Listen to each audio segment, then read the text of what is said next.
ได้แล้วโน่นนี่โอเคโอ้เลยพอเขาต่ำหุ้งไว้ปวดคว้างมาต่ำหุ้งอ่ะที่7 เดือน 4 2024เนาะมาเมืองเฟืองกำลังบุกเบิกเขากำลังบุกเบิกขัวห้ามโอ้ไอ้พุทธกับพันตื่นปักกว้างกับพันตื่นเหลือ2 คนพันไก่นั้นตื่นมาละ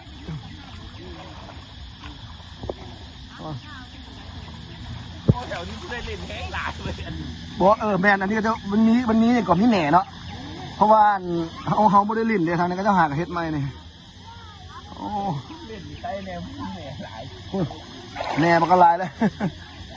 สาลายโอ้บุกเบิกไม่พูดเหรอโอ้สมาชิกให้เม่นเบิกต่อใหญ่เด้อ2024แต่นี้นะ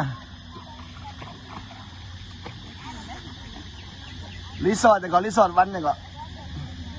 ยินทวาเนาะอันนี้ยังเป็นปลาเลยอันนั้นขัวเก่ากำลังเห็นไหม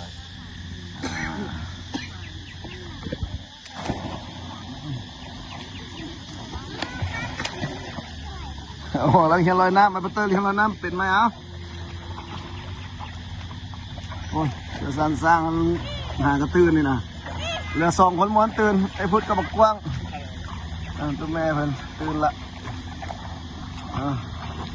สำหรับผมตื่นมัดไอ้ดอกบุลงไหวไหมหนาวแล้วมั้ยหนาวแห้งแล้วเปล่าโดนลงมาไหม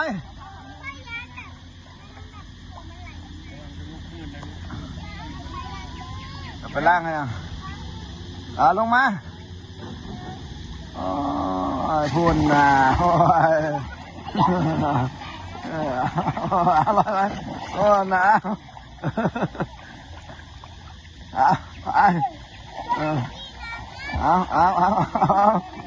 เปลี่ยนเครื่องก็ไม่รู้เครื่องเปลี่ยนมันตรงนี้แปลยุงสุดเก่านะพับยุงสุดเก่านะเจ้าสุดอันนานั่นน่ะเอาที่นี้เอาเครื่องออกมา2 ชุดเลยเอาชุดเก่าปูนาเนี่ยดอหนาวมาเนี่ยลงไปเดือนหนาวแล้วโอ้ยลูกผู้ชาย